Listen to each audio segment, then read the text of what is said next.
Jeste li ikad dodali metvicu u ocat? Ova kombinacija je nevjerovatna i stvarno me iznenadio učinak. U ovom kratkom videu pokazat ću vam više načina kako je možete koristiti, a bit ćete oduševljeni. Menta je jedna od najstarijih biljaka poznatih čovječanstvu i koristi se već više od 3000 godina. Jeste li znali da su ljudi prije nego su izmišljene paste za zube trljali zube zdrobljenom mentom jer je osvježavala dah i ubijala bakterije? Neki su je miješali s vinom ili medom za dodatni efekt. No, vratimo se na našu glavnu temu. U 200 ml vruće vode dodajte 1 žlicu mente i dobro promiješajte. Prijatelji, napišite mi odakle me gledate. Ja sam iz Hrvatske i volim upoznavati ljude iz cijeloga svijeta. Hvala vam. Ostavite da se voda ohladi, a menta ispusti svoje sastojke. Procijedite ju kako biste dobili čistu tekućinu.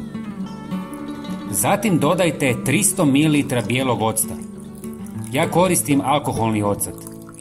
Ova mješavina je izuzetno korisna i učinkovita, a pokazat ću vam više načina kako ju možete koristiti.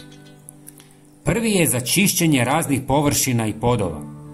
Mješavina octa i mente odlična je za čišćenje jer spaja prirodnu snagu octa s osvježavajućim i antibakterijskim djelovanjem mente.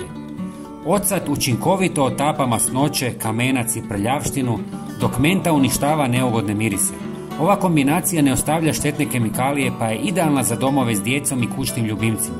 Uz to, površine nakon pranja ostaju sjajne i dugotrajno svježe.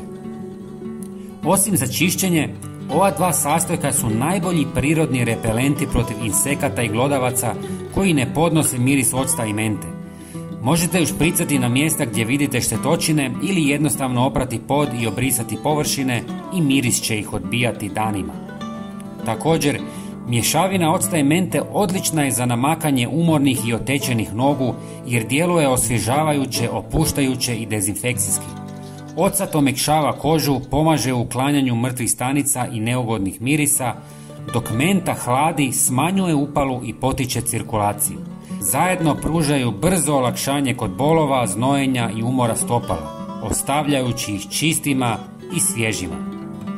Kao što vidite, ova dva sastojka su nevjerovatna. Prijatelji, svakako podijelite ovaj video sa svojim poznanicima kako bismo i njima pomogli. Hvala vam puno i pozdrav!